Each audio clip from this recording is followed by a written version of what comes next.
Hello, my name's James. I'm a portrait photographer from Portsmouth in the UK. Welcome to everyone to my YouTube channel here, No Fuss Muss Live.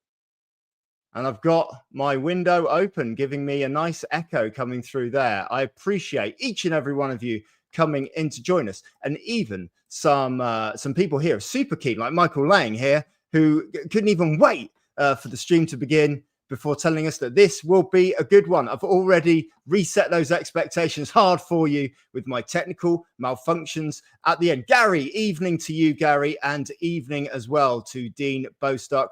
Much appreciate you coming in and joining us on the stream. If you are joining us live here, let us know in the comments where you're joining us from. I want to know where the furthest place is. And I want you to describe your place wherever you are with as much alliteration as possible. Let's go with that. But this evening, we are joined by someone. We tried getting one of three Jess McGoverns for you this evening. The first one, the freelance travel writer from Montreal in Canada. She wouldn't return our emails. The Jess McGovern, who's star and host of cooking show Flower Power Spring Specials, the Kids Bake Sale. Well, she's busy cooking up pumpkin pies because it's very nearly Halloween. But instead, we have been joined by the best of the Jess McGoverns. The Jess McGovern, who is owner and operator of That Tog Spot, the one-stop shop for photographing animals first and people second. This is Jess McGovern.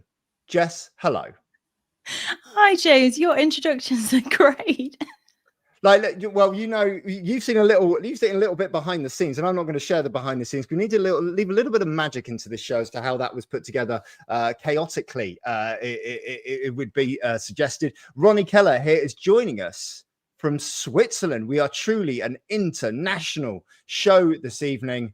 And once again, hello, Michael. Hello, everyone joining us live here. I thought that there were only 30 days in October. I thought that we were going to be doing this on Halloween when I looked at this in the diary a couple of weeks ago. And I thought we were going to get no one, but we got loads of people on because I thought everyone was going to be out trick-or-treating. Do you do trick-or-treating around your way there? Just got a lot of houses to go to, or is it a bit of a hike to get to the next one? It's a kilometre to the next house. So I'm over 2 cattle grids. So I'm going to go with no for trick-or-treating.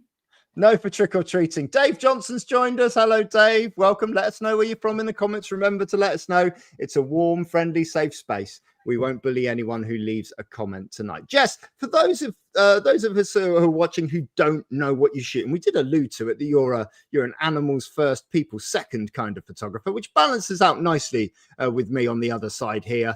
Talk to us about your style and your journey into professional photography. Oh, well, I think a lot of people have heard the full story, and we're not going to go through that today because we would be here for a whole day. I've been photographing animals since I got my first camera when I was 14, which was a while ago. I can't do the maths. I started photographing the animals first because that was all that was there. I was in a similarly remote situation, and so I learned with our pets, which were dogs and horses. So it's just been something that's never really changed. I've stuck with it. You stuck with it. Gary here is joining us. He's joined in with the alliterative request there. The Creative Cultural Centre with the complex culture that is dark South London. I like South London. I've been there a lot recently. It's all right. And Michael has said that he's coming from deepest, darkest Kent. Deepest, darkest Kent is not boring. Kent's pretty nice. I like Kent, the Garden of England. Are you a Kentish lad, or are there any other Kentish lads or ladies joining us this evening? Jess, what is the best dog, and why is it a Labrador? Oh no, yeah. So my first dog that I was learning photography with was a Labrador. The second dog that I was learning photography with was also a Labrador, and I've recently added another Labrador. So I've got Labradors. I think are just so. I was going to say simple, and they're not, because they are smart dogs. I'm not saying they're not, but they're very happy-go-lucky kind of dogs with a little bit of a sensitive side, and I think that's nice. So they're not as chaotic as a Cocker Spaniel, but they're nowhere near as serious as a Border Collie. So they're kind of in that happy middle bit, and they just want to be someone's friend, and I think that's a really nice thing. So I would agree with you that I think a Labrador probably is the best dog. Michael says that the best dog is a Reggie. I assume that's a name of a dog rather than a breed. I don't know a lot about dogs. Is there such a thing as a Reggie dog? No, but I believe Reggie is. I think Reggie is or was Staffy. Oh. Maybe I could be very wrong. Yeah, we're going to have to get. Yeah, we need confirmation on that front. Speculating on what a dog might be based on its name. That's what people tuned in for tonight. Watching from boring Basingstoke, Dean, but nothing boring about Basingstoke. I was in Basingstoke recently for a camera club talk. Went very, very well. Good evening to Karen Bennett. Do we know Karen there? She seems like she's the sort of photographer I think that you might know there, Jess. I really like her profile picture. It looks very well put together.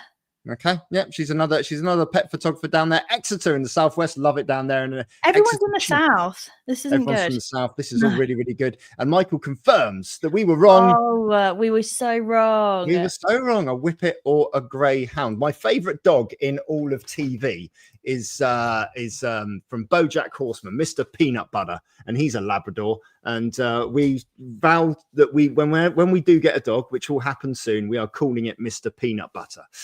Miniature Schnauzer is the best ever here, according to Dean. This is the way to get people to join into the chat. What's the best dog and why? Stick it in the chat below and we will jump in. But we're not. We are partly here to talk about that, talk about pets, talk about dogs. We spoke very briefly at the top of the show about That Tog Spot, which is your online resource for all things, for photographing all things four legs. You do a lot of dog photography teaching and a lot of horse photography teaching. What is the main difference between photographing a dog and photographing equine? Go. Honestly, the biggest difference is one is predator, one is prey. So the way that you are and the way that you handle a session and the way that you ask the animal to do things is different because your dog is a predator and innately built to have certain traits and desires, which include chasing prey. And then the equine is 100% prey. And their whole existence thrives off of safety. So it's mainly in the actual practicals in terms of shooting rather than anything else specifically. The only other thing is you need a bit more space for a horse. Generally. Loads of chat here about what the best dog is and why. Golden Doodles, just because. I assume that's Labradoodles or something like that, or it could be any sort of doodles. I think a Golden Doodle technically is a Golden Retriever with a poodle. Oh, okay. But it could be a golden Labradoodle. Could be either one. Barzoi. Is a Barzoi, is that a type of dog? Barzoi, but we'd call Borzoi, which is a type of sight hound. They're so interesting looking. They've got the most gigantic nose, and they're very, very wonderfully stubborn dogs, but they're fantastic to photograph, and they've got wiry coat. It's great. Okay, and Gail Hall says that she's up north near Newcastle. She says that rescue dogs are the best. Is that true? Yes, that is the best. They are the best. What's the best age to get a rescue dog? Not for the person, but for the dog itself, or is it sort of like an any age answer? Kind of any age. Most dogs will end up in rescue between around about 8 months and 2 years old because it's the teenage phase, which is a thing. It's a thing in dogs. And so their behavior just goes absolutely sideways and they forget everything they ever learned and they can become really problematic. So usually that would be the age that they're entering rescue. Any aged rescue dog is a fab rescue dog. I actually have really enjoyed having the older dogs. I've got 2 rescue dogs this year. Zest, who's nearly 2, very nearly 2, and then Lemon, the Labrador, who is 4 or 5. And I genuinely do think that slightly older age bracket is great. And you can teach an old dog new tricks.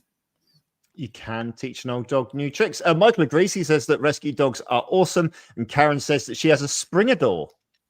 Springer Spaniel and Labrador. Yeah. That's it's not the world's worst cross ever. Genuinely, that's a fairly, lunatics, but good. Okay. Well, this has taken a different turn. We did say that this might go long at the start. We did talk about dogs all day. We're not going to talk about dogs all day. If you do want to join in the chat, though, put in the chat what is the best fictional dog and why. So that has to be a dog from film, television, or books. What is the best fictional dog and why? Does anyone know? What was the dog's name in Animal Farm? I actually don't know. Never seen that. So put that in the chat below as well, because they're all based on. Marley and Me was another Labrador that you missed and needed to be mentioned. Marley and Me. Oh my gosh. Which Have you never seen Marley and Me? I think my kids have. It's Oh, kids you need movie, to right? have like a box of tissues with you. It's so sad. Like ugly crying for Marley and Me. Listen, I got through Turner and Hooch. Don't worry about that. I can hang with this. Right. Anyway, what we're here to discuss tonight. Thank you very much, everyone, for joining, and thank you for everyone for joining the chat. I will come I will come back to the chat later on because we have to get going. This is part of our series hyping up the Society's convention in London in January next year. Jess has given a super class. We don't want to talk about that right now. We'll talk about that at the end. We're not here to sell you stuff right at the top. We'll sell you that at the end. We are talking her 3 favorite images. I'm really enjoying this series. We get professional photographers to choose one image from the world of photography that they love, one image from their professional portfolio that they love, and one image from their personal collection that they love. And they share the stories behind the images with the world. And we are going to start with the professional portfolio with Jess today. And this image, talk to us about this one. Oh, well, we've been speaking about rescue dogs, so I feel like this is a really good segue, actually. This picture is is titled Abandoned, and the dog that's in the image is a rescue dog, which made it a nice little twist in a forever home, might I add. So the dog's actually content and is looking at a snack that's placed on the floor. So there, like, no dogs were harmed in the making of the image. So, which is a really important point to cover. But we were shooting in London, and it was raining, and I'd had this image in my head, the idea for it for years, which I'll circle back to. But this dog, scruffy lurcher, perfect fit for the idea that I had. This little alleyway came up. It had that darker shop front. I think it was like a cafe or something in the back that produced a little frame for the head and neck of the subject to sit nicely into. It was raining. There was a bit of not a puddle, but just, wet on the floor. And we're shooting from kind of the other end, actually. It's a 200 mil. It's probably 150 mil ish. So we're actually at the other end of like a little alleyway, like a little cut through that goes round to this back section here. And I just saw it and was like, we need to do it. We need to do this picture. We need to do it here.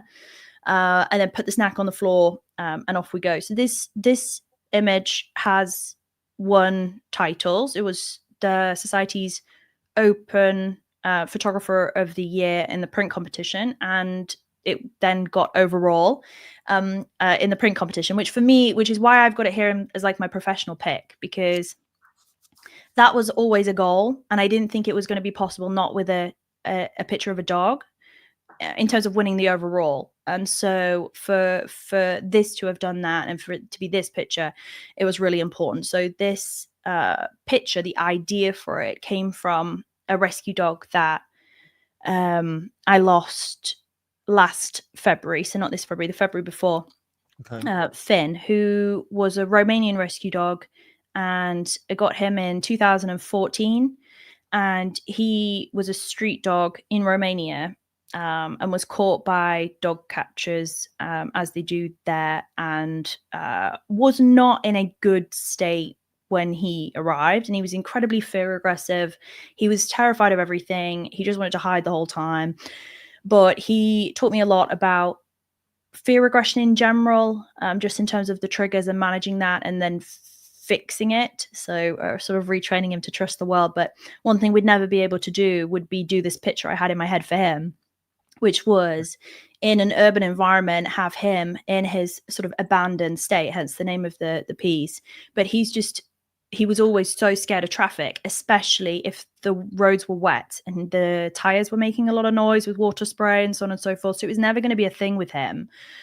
And so I just sort of gave up on it. I tried to train it through, but then I realized all I'm doing is I'm trying to get him okay with the situation purely for my personal, like for me to take the picture. And he had no need to be made to be comfortable in that environment, because I don't live in an urban center anyway. So really I was just doing it for my own self happiness, which isn't good enough. So binned it off, thought, you know what, I'm never going to get the picture. It's fine. And then fast forward about 7 years, this moment happened. So I managed to capture the shot, and Finn passed away just under a month after this image was titled. So it was a really important one for me, personally and professionally, to be able to do it. And I don't do a lot of narrative based sort of, conceptual images for competition. It's just I don't really have the time to do that. So for this one, it was nice to have that done, and it was printed so well by Digital Lab, and it was just a really good moment. I was really happy with that. It was good. Cool. A lot of information there. I know, I'm sorry. That's okay. I'm going to jump straight in with a question. Just from my technical point of view, right? Okay. Mm-hmm. The photographer who tried to take this photo 7 years previous tried to come up with this concept, yeah? Because you said there was a 7-year gap. Yeah. Does the photographer in this position, with the lens you had and the camera you had, with the dog in the place that it was, does the photographer take a different image? And if so, how much has your development in those 7 years changed how you approach technically how you shot this photo? Yes, there would be a change. Yeah. So I think the biggest sort of skill jump for me in that time is not necessarily to do with the actual taking of the image. This is a multi-image pano stitch, and I think I would still have done that method then. So in terms of the actual methodology of it, I think it would be the same, and the posing of the subject, I think, would be the same. The difference is going to be in the thought process behind the placement of the subject within the wider scene. I would have put the subject or made it so that the subject was larger in the frame. So filled more of the frame, sort of a typical full body shot, but it filling the scene a little bit more. And I definitely wouldn't have taken so much care, which to me now is second nature. So it's weird to talk about it, but I definitely wouldn't have made sure that there was that clear space behind the head and neck. I know that there's, the dark lines are technically running through the subject with that building, but without that there, it's all just shades of gray. So it's really important for me anyway to have that little frame within the frame that we've got there on the back. So yes and no. And I wouldn't have processed it the same because I wouldn't have known how to do that much with this scene. Got it. Okay. Couple of comments from the chat. Karen says it's a beautiful, emotional, very powerful image. Michael remarks that watching the judging for this image was fascinating, which I assume was the live 2016 judging that you can see at the convention in London. It's completely free in January. Photographers are free in January. I'm not accepting photographers telling me how busy they are in January, having been in the business 21 years. There is time in your diary. If you're in and around London, and I appreciate there are costs in coming to London for people, but to come and spend a day watching images getting judged and seeing what photographers see and things, and some of the things that you say when you talk about the post-processing of this image and how you had attention to detail and patience and you wanted that right moment, and particularly the framing around the head in that slightly darker blue doorway with the slightly lighter panes of glass specifically around the head, sort of isolating that subject. Those little attention to details are really, really helpful. You mentioned in the making of this image just previously that this is a multi-image pano stitch. Can you put a bit of meat onto the bone for the people listening as to what a multi-image pano stitch is? Yeah, sure. So oftentimes if we're shooting outside, portrait, I'm talking about this for portraiture. So landscape photographers are going to be pretty angry with me because I don't have like a panning tilt head or anything like that. I'm not using a tripod for this. This is all handheld because I don't have the time and my lens is on the floor here. So it is what it is. Not a tripod small enough. No, well, I mean, if we're doing something, we can use a tripod, underslung to get it right down on that level. But it's a pain because it's all upside down and it's I get it. So yeah, in essence, when we're shooting outside, so you have to understand the point of it, not just the doing of it, because otherwise you're just going to do it when you don't need to do it. So there's a point to it, which is about your distances and the level of compression and the separation of the subject from the background. So if you're using a longer focal length, then it brings the background closer to the it doesn't, but it makes it feel like the background's moving closer to the subject, in which case then if we use this image as an example, at this focal length, that lighter glass pane opening behind inside the darker frame easily has space around the subject's head all the way around without any of the kind of like harsh lines coming through. If this was shot on a wider lens, or a shorter focal length, then that opening would get considerably smaller, to the point where the dog's over all the sides of it. Like, it's just a mess in the nicest possible way. So it's not that you have to use a long lens. It just is helpful if you're trying to frame up with something in the background for that opening to be larger than it is to your naked eye. So for this image, the focal length was really important. I was on the edge of a pavement with my feet nearly in the road in central London. So I can't move backwards to zoom in. Like, if that makes, I'm not going to put myself at risk or my clients or whatever. So I'm fixed in terms of where I am. I can't move, but I want to use that focal length because I need this room around the subject's head. So now that you know that part, there's a level of understanding over the distances involved, because I'm not that far away from this dog, which means that at that focal length, for that opening to go around the subject's head, there isn't a great deal of the wider scene visible. There is still some of it. It was a typically composed sort of rule of thirds-y kind of composition. Probably went to where that kind of like slanty thing comes down from the left-hand side, the one that doesn't touch the floor. At the bottom rightmost point of that was probably the end of the dog's frame, in terms of like, that's the width of it. So I wanted more of it. I wanted more of the alleyway and so on and so forth. So I take that frame because of all the reasons that I've just said. And then I ask the handler and the dog to go away in the nicest possible way. So I usually say a mixture of things like, that's great, do you want to get out? Which they've been briefed before. It's not rude like that, but go away, basically, move. And I stay in my same place and don't move. And I shoot back button focus so it doesn't refocus, but you could just flick the lens switch onto manual focus if you wanted to. And then I take the first picture is the empty frame. So exactly where I was, I don't move, they go away. I take one more frame. So there's now nobody in the scene. And then after that, I make a grid, which is usually 9 pictures, but it can be considerably more, up to, I think my biggest one's probably 60 frames put together in one stitch. And so I go right first and do the right empty, and then I go up and then do the top row to the left, and then come down, hit that one I've missed out on the left hand side, then drop to the bottom left and come across the bottom, and then move on with the shoot. So it's handheld, and you just overlap by about, you're supposed to do a third of the frame.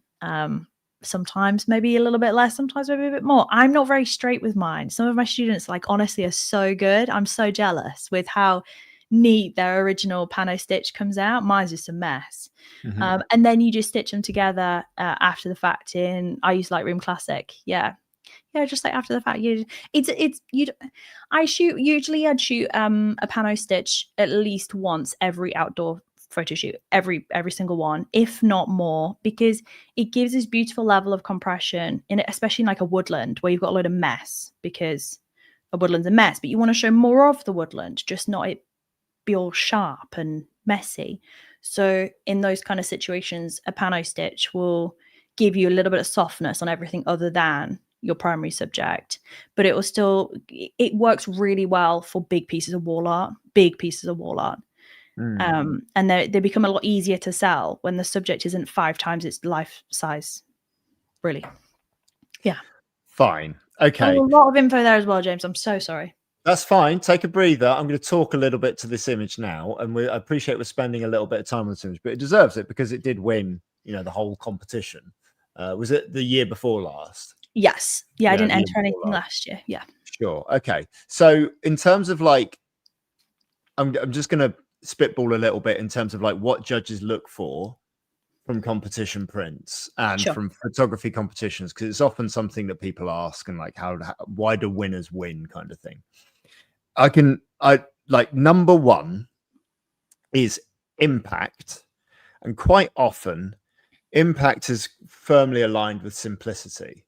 That's not to say that this is a simple image to put together, because for the last 10 minutes, you've just explained how one element of the technical side of the image was put together, right? So no one is suggesting that this is a simple image to make or a simple image to conceive or create.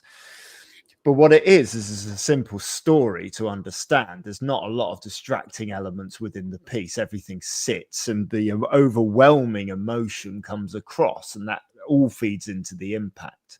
The color tonality that's been used of it, and color harmony is another one of the brackets that we're asked to judge towards, has been handled perfectly, because you're on this London street, and it's no coincidence that Disney and Star Wars studios use a lot of this style of architecture in London for a lot of their scenes to showcase the empire in their territory of like these neutral grays and this dystopian future of like, not a lot of optimism and a lot of authority. Okay, it's kind of a clinical space, and these lines that are drawn in sort of lean nicely into that. Every line in this image frames on a perfect composition. That's another one of the elements, perfectly on that rule of thirds, slightly in from the right and slightly up from the bottom, giving us space to allow us to read in from the top left as we naturally would into the subject, which is on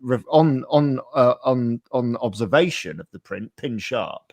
When we looked at it, and when you look at this digital file as well, the subject is pin sharp, head bowed, leaning into that emotion, that overwhelming emotion that the image puts across. Framing with the only little bit of tonality within the frame, as we've already discussed, the head bowed as it is, leading into that emotion, but framing with that little doorway in the background, which has been kept in, which gives that subject a little bit more impact. The reflection's a really nice touch. So the reflection in the water underneath adds into the believability of the scene, but also adds into the fact that it's raining, which hammers home the emotion even further. And on the print, I remember seeing every single little rain droplet sort of falling down in this horrible central London drizzle that we can sometimes become so accustomed to if you live in London for a long time. So overall, all of those elements then sing together in a real simple idea that just gives you real emotion when you look at it. And you can't help but be moved by it when you see it. And when all of those things sing in together and you've used a simple idea, simple ideas are often the hardest ones to quote unquote mark down. Not that we would ever look to mark down in judging. We're always looking to mark up. But it's like a car. If there's less things that can go wrong with it, it's less likely to go wrong, right? So if you have a very basic car with a manual clutch and just brakes and some indicators, it's unlikely to go wrong. But as soon as you start putting sat navs in and electric windows and all these kind of things, you've added things in there that could go wrong. So that's what I would lean into it and say, if someone was looking at competition and asking why this one won, it's because of that. And I think that's why it stood so clearly, as a winner. And when you're in that hunt with all of the finalists, it's often very, very difficult to sort of pick a winner because they're all worthy. They've all won their categories. But this one, for the emotion and everything that it conveyed across, was just so sublimely handled.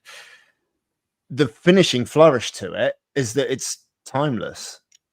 Like, I know that we've used modern techniques to create this image, but like, this image will look good, as good as it does today, in 60 years time, in 100 years time. It will, because it's timeless for that. And I think it's just such a beautiful encapsulation of you as a photographer, because there's so much from now we know from the story behind, from trying to shoot this image 7 years ago, and the future of this image as well. Like 1 month forward from this image, you can't take this image, right?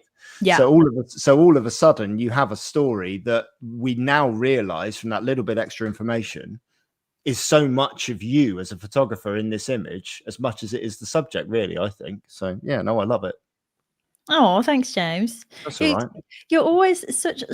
I don't know. Do people know that we judge and we judge together? I don't know, but honestly, I always end up sitting next to James, as in after James, and then he goes and says something like that about an image, and then it's like, oh, what do you want to say, Jess? I'm like, well, there's just like, how can I follow that level of eloquence talking about an image? And I'm quite good with words, but not.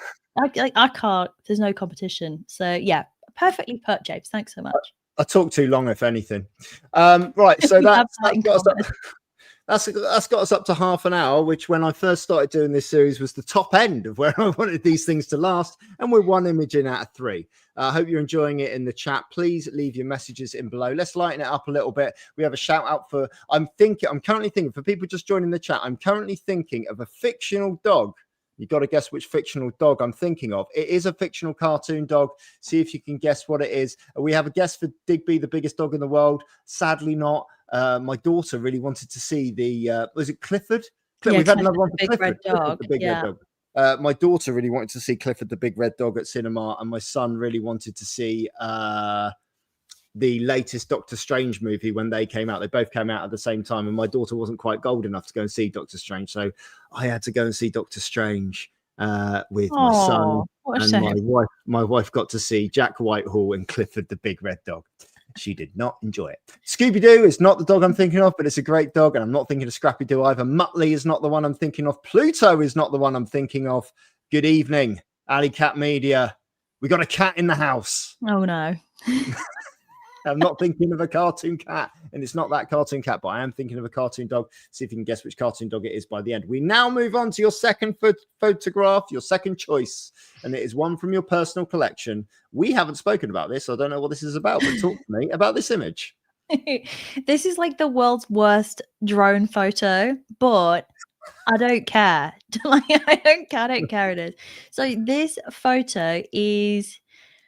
Oh, I don't know. You said you wanted to like move along and it'd be lighthearted and stuff. And I don't know, like this could go either way. So this is me and my husband, Dan. Dan's upstairs. He's doing the tax return, important things. So this is me and my husband, Dan. You can just about make us out in the middle of the gateway. This shot was taken, I think, two days after we got the keys to the farm. And this is us in the gateway of said farm. So this is a very important personal milestone for me. I've always wanted... I grew up on farms, rented accommodation, but I grew up on farms and then had to move away from farms and can't. I can't. When I met Dan, he lived in a village, like a normal sized village, not like a tiny village. It had like a train station, a doctor's surgery, and shops and stuff, like that kind of sized village. Yeah.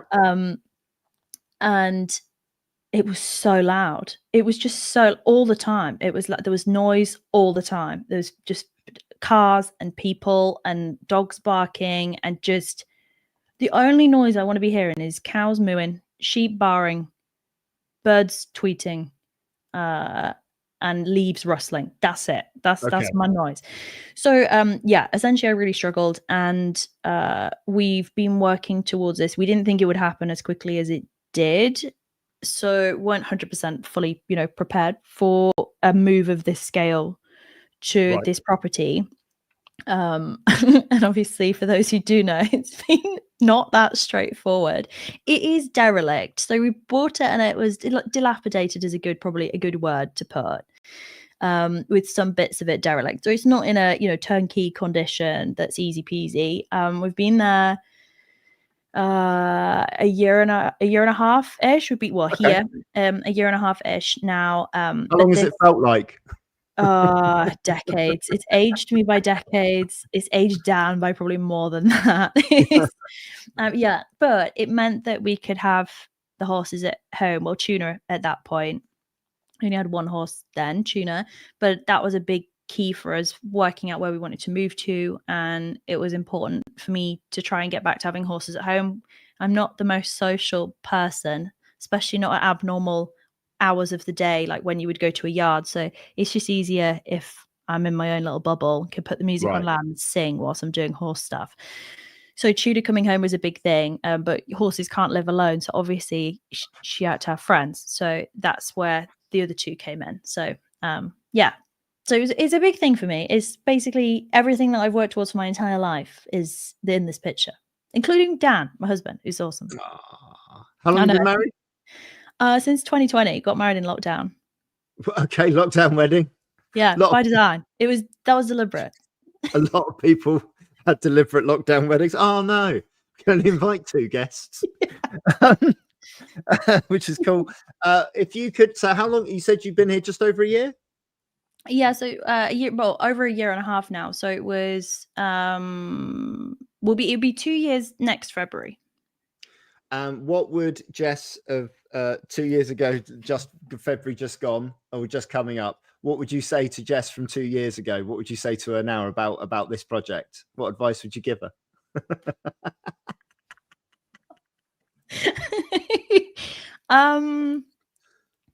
I don't know.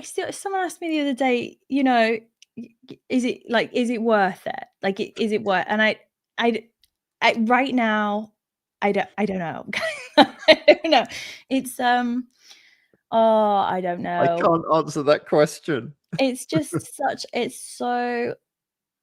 it's so draining and it's so stressful. Mainly the financial we're in like a very strange mortgage deal situation thing that where normal people in a normal mortgage, if you were to I don't know, not pay your mortgage, then you would have consequences for that. For us, if we don't get a mortgage by the end of next February, because the whole place was unmortgageable at the time, if we don't have a mortgage in place, then the original seller can just take it all back. The end. Oh, wow. So Okay. all of everything we've invested in it, and it could bankrupt us. Like, that's the level we're at. And so it's the pressure is insane, and that's the hardest part for me to just manage mentally, is to not let that be so overwhelming that you sort of freeze or panic or, you know, give up, because giving up is not an option. Like, we're way too deep for that. So we continue onwards. Dan's 100% convinced it's going to be fine. I'm 99% convinced, but there's that 1%, and it can affect you in like a really strong way. So if you're already tired and then something bad happens, like, you know, tradespeople, for example, then it can be a total start of a spiral. And if you have, as a lot of people, especially some of the people who I can see in the chat, know my history, if you have a history of anxiety and depression, and then you put that on the top with this level of pressure, it is sort of a recipe for absolute disaster. So what would I say to Jess? I'd say do it, because to be honest, I've learned so much, James. Like, so much.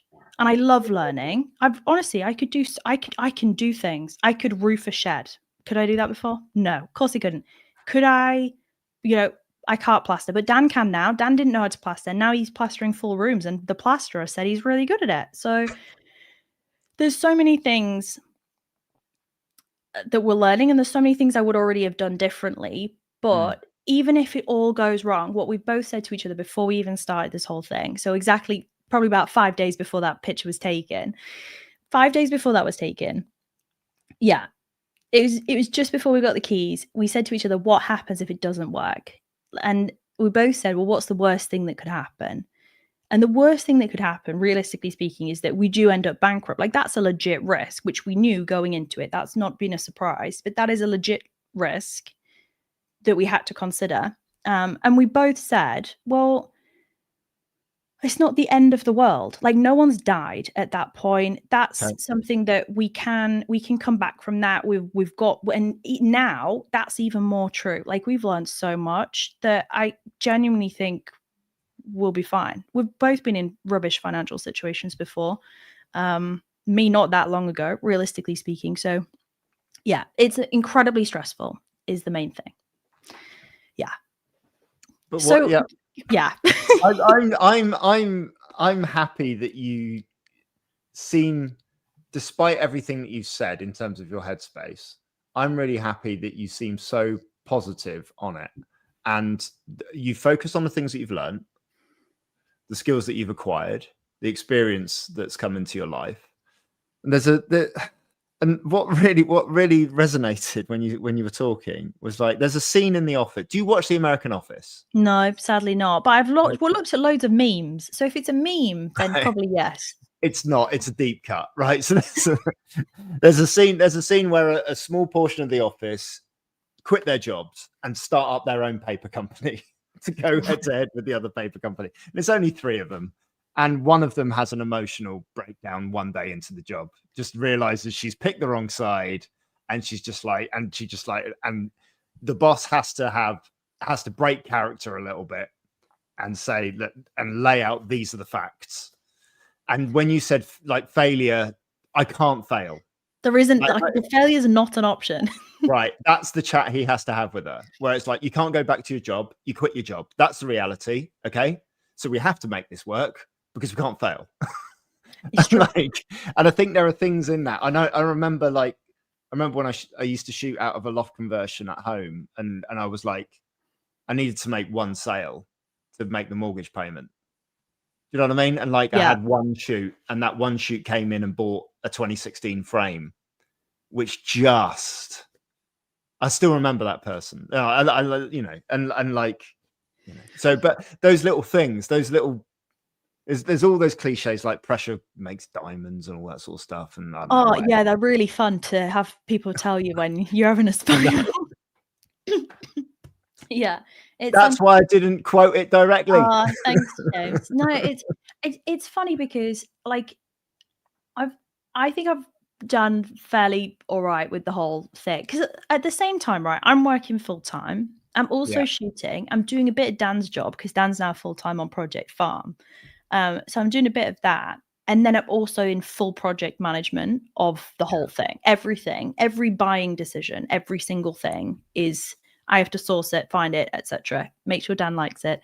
And then Dan will make it be on the wall or floor or whatever. Just like magic. That's been fine. And in general, I think there's maybe a couple of things probably could have done better. I'm not saying that it's all been perfect, but I think I've done pretty much all right so far. The issue that I have had, and the issue right now that's causing this extreme pressure, which we were talking about beforehand, but nobody else knows, is the issues with delays caused by tradespeople who say they're going to do a thing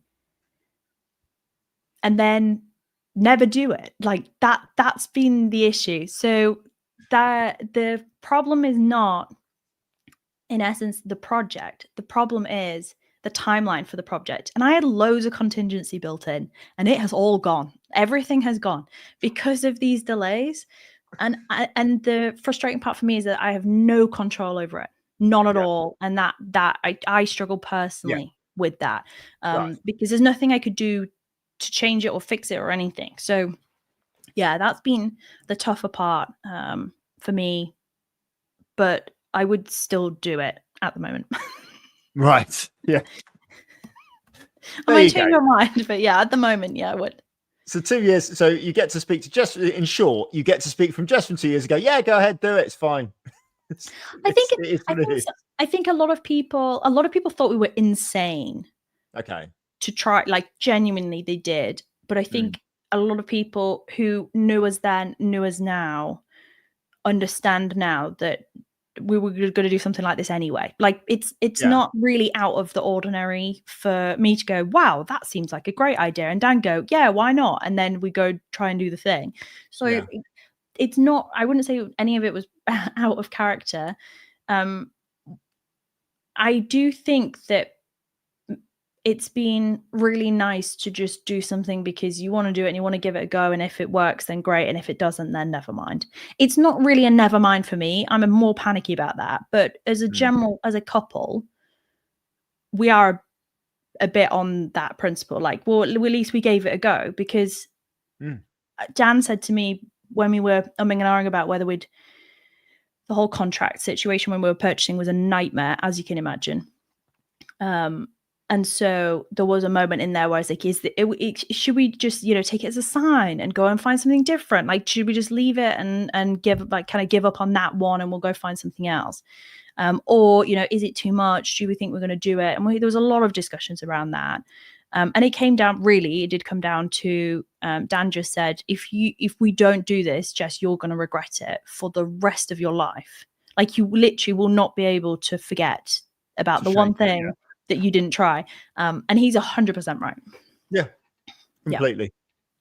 And to round this off nicely, I think to your point of people being supportive, quote unquote, with with well-worn cliches and memes and things like that. It was pointed out to me ages ago, and I've never thought about this. I've always thought about this differently ever since. That if you're a person going through a problem, you'll often go to your friends, looking to help, and all they'll do is give you answers. And then if you actually saw a professional for help, all they would do is ask you questions. True. And it's kind of like I don't really go to my friends for answers. I kind of know the answers. I kind of want the other support. Do you know what I mean? And I think that's a good way to sort of be, really, because things are difficult. And like the idea, I don't know whether you ever had this. I certainly did. The idea of me ever even becoming a professional photographer that made money from this industry was the thing that was so bizarre and so challenging once upon a time. That was the thing that was reaching. And so that's especially why, with like what family family and friends say, specifically usually family at that stage, is that oh well, this is it's just a hobby, it's never going to be a business. And I'm like, haha. It's bankrupt me.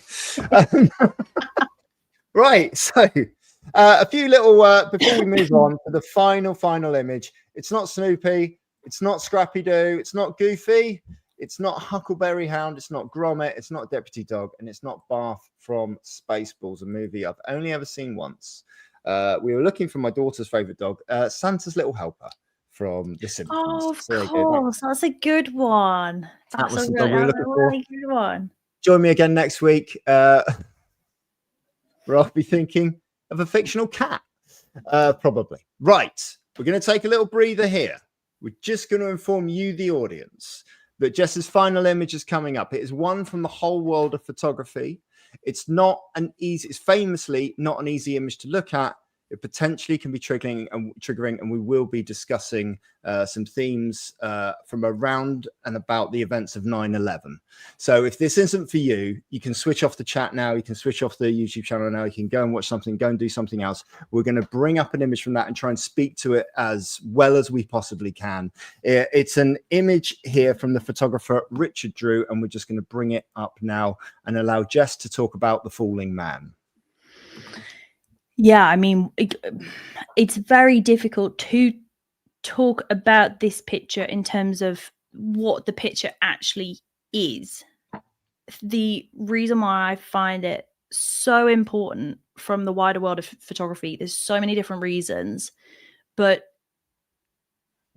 it's what it symbolizes, it's what it represents. And I think it was the controversy around it was at a really pivotal point in time, but it is in living memory. And I think that there's a certain set of images, you could name the titles of them, that similarly signify a moment of history. Just by one single photograph, it tells everybody everything they need to know about usually a horror that has happened in the world. And there's multiple. The Nagasaki bomb, the Vietnam girl, there's so many, and they're absolutely crucial moments of documented history that need to be recorded so that they're never forgotten in terms of the wider tragedy that happened at that point. But it doesn't make them easy to look at, and it doesn't make the story that sits behind it easier to deal with either. But I think this image and everything that happened upon its publication speaks to why photography as a medium is so important and is so vital and can never be lost. So for me, I feel this is probably if not one of the most important photographs ever taken. Hard agree. Richard Drew, the photographer who took this image, is quoted as saying, you can always be 2 hours early to the perfect moment, but you can't be 1/60th of a second late. And this is in reference not only to the technical aspects of the photograph, but also to the fact that this wasn't his intention to shoot this day. He was booked for a fashion shoot 2 hours before the attacks happened, and was in the area with his camera to capture these moments. And I think he speaks to having the camera in front of his face as a sort of editorial shield from the sort of horrors that were going on. You spoke to me off camera about how you've done a dive into the background of this image and the reasons why it was sort of taken and published and why it has that resonance with people. Can you speak to some of the information from that and to why you think it sort of goes across so powerfully? Yeah, sure. I mean, obviously, I'm not an expert on it, so I genuinely would recommend. I recommend even if you don't have an interest in it, I would still recommend that you watch documentaries about this day. There's a Channel 4 documentary titled The Falling Man, which is a really good documentary. And there's a couple of others, and they're on YouTube and they're free. So every year on 9/11, I watch 9/11 documentaries in the week before and in the few days after, every single year. And I think it's because of how much this event impacted me, even though it had no personal impact for me, if that makes sense. But there's how I heard about 9/11, which I think we'll probably speak about in a bit. That is important in terms of, I guess, how important I feel that making sure that the stories about the day are known. And so from this one, the image was already one of the things that sit into my brain, and I don't think I'll ever forget. The documentaries that I've watched about it have Richard in them discussing just that. So the use of the camera, and it helped him step back away from what was happening in front of him. He was in the right place at the right time, but the worst place at the worst time at the same time. Right. The fact that him and others, because there's other photographers who were shooting, of course, everything that was unfolding throughout the whole time. They all were trying to just document what was happening. And this image that we're looking at right now is from a series of hundreds of images.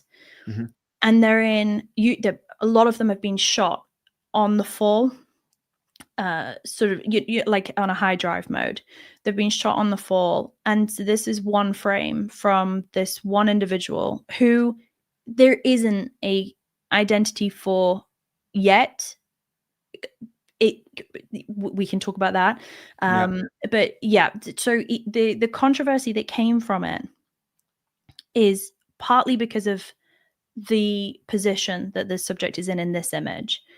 The reason why this image was chosen primarily was because it was the least troubling position from the series of images, because this looks like a very serene position that the subject is falling in, but they're not. There was a lot of it's tumbling, and it was just a split second in time. And then the image was one of many that was submitted to the newspapers. One newspaper actually ran it first. It was a smaller one. Then it went in the New York Times, but it was on the front cover of a smaller paper. And then it was in, I think, page 6 or page 7 of the New York Times.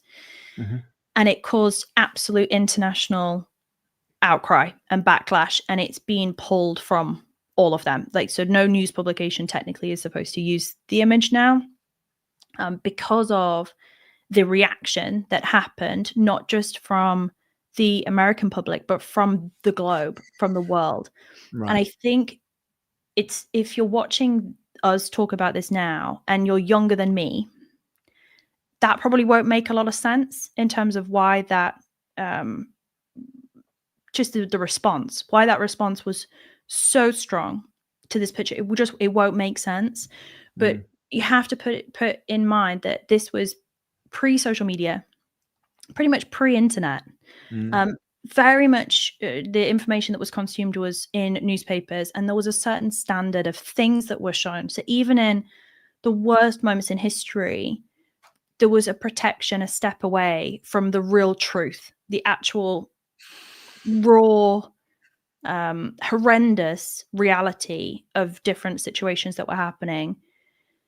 And this picture, it just totally went straight through that. There was no fluffing it up. This was what was happening. It was absolutely horrendous. It was abhorrent. And the controversy that came off the back of it, I think, changed the media landscape genuinely forever. And then, of course, now with social media and so on and so forth, the situation is very different. But the conversations that this picture caused in so many different ways, and the good things that almost came from this image as well, because there were positives that came from the publication and the outcry over it, in that a lot more frames were looked at to help, as you mentioned when we were talking about this previously, James. A lot of the frames that were shot but not published were checked against people who were missing, and there was a lot of families who were able to identify loved ones and work out where they may be. So it did actually help other people as well. But it also caused a lot of problems for different families when the press was speculating the identity of this person. So at the moment, and still, as far as I know, technically he is still anonymous. So it could be, or it could be, but there is no name for it. And I think that's a good thing. I think this picture should be in history books. I think it should be remembered. The worst thing I think that could happen with this picture is that it's forgotten forever. Hard agree. I mean, the ability for a series of images to give families closure is so vital as part of the grieving process. So the not knowing would have decimated, the headspaces of families, and to have a series of photos where you can actually say, this is where your closure is, does help in the worst of situations. From a technical point of view, and I will extrapolate on this a little bit. From a technical point of view, we mentioned earlier how some of the most powerful photographs are the most simple. And this is essentially just lines and a body shape, as you say, which is unique among the contact sheet and array of JPEGs that were shot, not only on this camera, but on other cameras. And there's something quite harrowing, but also sort of serene about the placement of the figure within the frame. I agree with you about the anonymity. There is speculation, as I think, around 2 names. But ultimately, I think the ironically are actually only a couple, 2 or 3 names apart on the World Trade Center memorial. Just as chance would have it. Richard says Richard states that he didn't take this image, that the camera took it, because he was on burst mode. And I think that's a deliberate choice to disassociate himself away from any artistic intent. And that it was really a machine capturing moments. And it wasn't a moment that he chose to pick. It was just a force of documentary through the medium of technology. It is an image that stands as a moment in time, whilst being quite timeless in its presentation, which is oddly unique, I think. Do you remember, talking about time, do you remember where you were when you first heard? What happened? Where were you?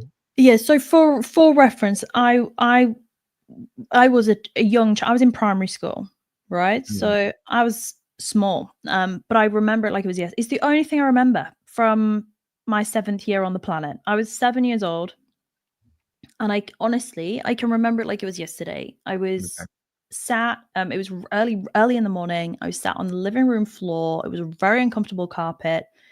So weird things to remember. No. My mum was ironing. I remember that. She was facing sort of like 45 degrees towards me, and she was ironing. So she's like over here. And the TV was on, one of those,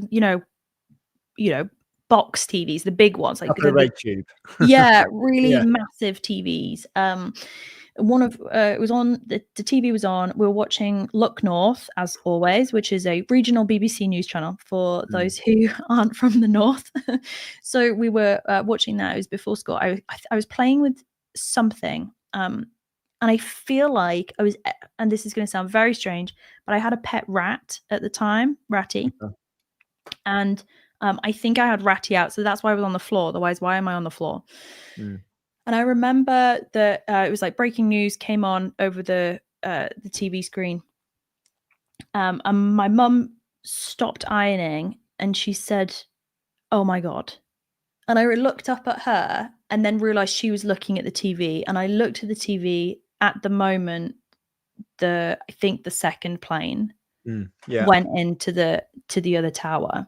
Mm-hmm. And the second it went in, my mum started to cry. Yeah. And she was, her reaction was so strong and shocking.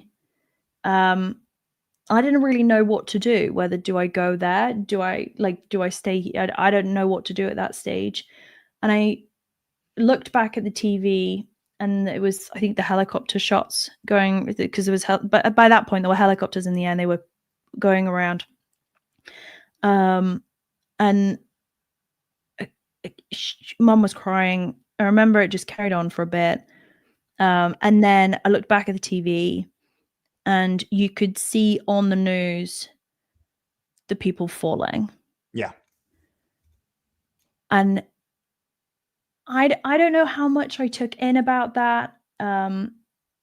Definitely wasn't my first experience of death or witnessing death. But it was the volume and the waving at the it was just you can't even put it into words, right?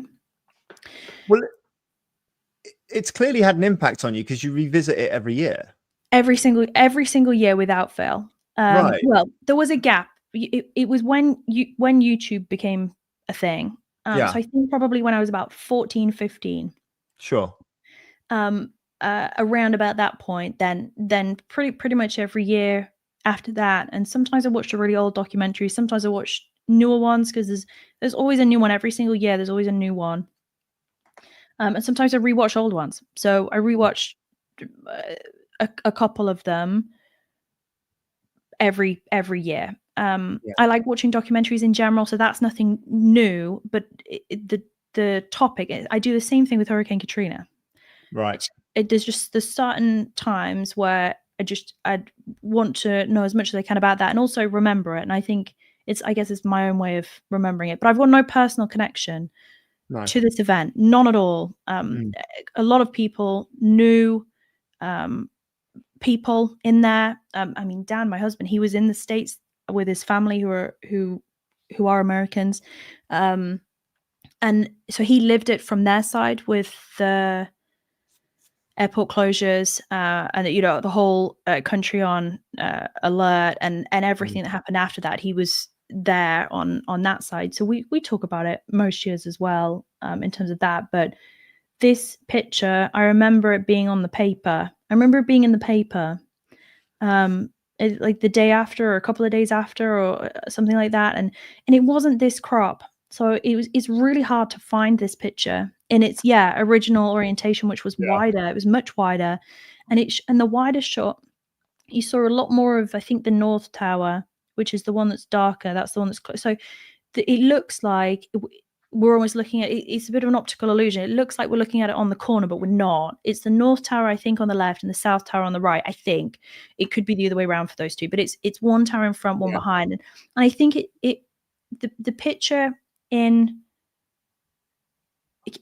I think the picture in general, you also have this secondary thing in that part of the image is dark and part of the image is light. So there's connotations you could take, but there's so much in this that it is so important. But I do think the wider shot, not the tight zoomed in pano crop, which is also seen elsewhere, there's a wider one. And I think that's as impactful, if not more impactful, for documenting this moment. But for me, even though I don't do documentary photography, I can shoot some stuff like a dog shelter or something like that and shoot what's happening in front of me. But I'm never going to be a photographer that's in these kinds of situations. Or even recently we've just had Hurricane Melissa in Jamaica and Cuba. The photographers that are there in the moment, and or the day after, 2 days after, the press photographers, the people who were there in that moment, the fact that they are shooting is so important. Mhm. It's so important because otherwise there's no documentation of that moment happening, and it has to be documented because then people will talk about it and people will remember, and hopefully things won't happen again, is my mind anyway. Hard agree. Ronnie interjects here with a point that actually always raises in my head whenever I think about 9/11. My parents, or parents of my generation, always spoke about they knew where they were when JFK died. And that kind of, there's kind of like mirroring in terms of like the impact it has on our society. Matt talks, mentions that it's a surreal time for sure, and this image captures some of that surreal connection. The first time that kind of thing was on live TV, and it was internationally available in the moment, if you like. Elton John owns a copy of this picture and has been quizzed on sort of why, and he describes it as just the perfect image.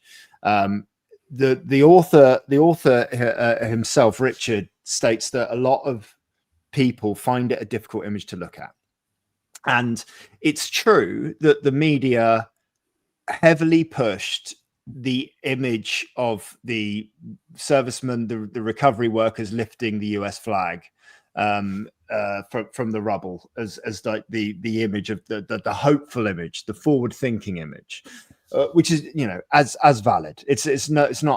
Well, I'm not in a position to sort of say which is more or which is less valid. Things can be equally valid, or you know, things can have validity. But I agree with Richard in his assessment as to why people find this such a difficult image to look at, in that he states people are put in that position instantly because it asks not what would you do, but it gives them the answer of you would have to do this. If this was you, which is like a very human question that we often ask ourselves of day-to-day life, but also of more extreme situations like this, the answer is presented to you in this very simple format of like, if this was you, this would be your reality. And that's quite a chilling one, as well as one that I don't want to say hopeful, but one that says that at least in those final moments, someone had the ability to make some level of choice, right? And it's awful. I can't stress this enough. Like, you know, but we're reaching for some human level of choice in that moment. And I think that's a really powerful statement. And what you allude to and what we said, like off camera, is that if this was to happen in 2025, we'd be facing a much different media landscape, of the accessibility of media and things that we would be subjected to, you know. And I think the fact that this happened in this landscape highlights and reinforces the power and importance, as you correctly allude to, of photography, of authenticity, of documenting, and of having a real record of things that actually happened. And that's what certain people in the landscape want us to move away from. And it's not our reality, and it's not something that we should be moving away from. We should be embracing authenticity, and we should be embracing reality, no matter how horrific, desperate, and dark it seems. And I think that's why this is such a good choice from you for your image from the world of photography, because it says so much with so little, you know. Yeah, definitely. It's such I honestly, I dread to think what would happen if the same thing happened in 2025 at the scale it was then, with the level of chaos that was obviously there on the ground at that point. Because if you The think filter's not there. no, and there's the aftermath of what was happening. If you watch some of the, not all of them, if you watch some of the documentaries, it has footage from the floor outside the buildings, on the floor, whilst all of this was happening. And there is footage there, but it was never shared. It was never published. It was never publicized. It was never shared. It was never it was photographed, but that wasn't shared. If you imagined it now, we are so numb, I think, now to seeing horrors, whether real or not. And we don't know the difference anymore. And that's part of the problem. Mm-hmm. I mean, Hurricane Melissa, I could sit and watch that on 12 different live streams from Jamaica of like literally watching live streamers streaming themselves going through a hurricane. The level of access that the world has to these moments now is insane, which in a way is positive because it means that people can share the realities of what's happening. The hard part is we've got no idea now what's real and what's not. And it's that level of, if someone took that exact picture now and it was looked at and it was assessed, there would be some level of the low resolution, the technical stuff, but the fact that it's not perfect in our eyes now helps it. It's because it proves its authenticity in a way. And I don't think that we can go back to getting that level of authenticity now, especially because that filter's gone. But I think authenticity is so valuable that everything comes back round to it. Yeah. And I think advertisers will notice that customers will start to reject things that aren't authentic. And I think we as humans will crave things that are authentic, because the things that aren't authentic are literally throwaway sort of garbage for our eyes.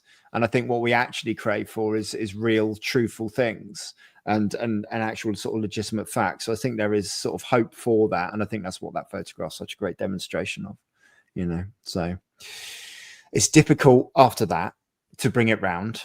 Yeah, I know. So we will bring it round very professionally by, first of all, thanking everyone who's joined us. We've had a lot of you join us on the live stream today. Thank you very much for your input on the live chat. I've read every single message. I appreciate it. We'll end with Pavel, who says hello from Germany. Whereabouts in Germany? Who knows? Maybe the Black Forest, maybe Berlin, maybe Hamburg. Who knows? Maybe Cologne, my favorite city in Germany. Jess, you are teaching a superclass in London at the Society's convention, I assume, on something to do with 4 legs. Talk to us about it. Yeah, so I mean, don't ask me to say the date or the time or anything. I feel like it's Friday morning. Okay, but it could be Saturday morning.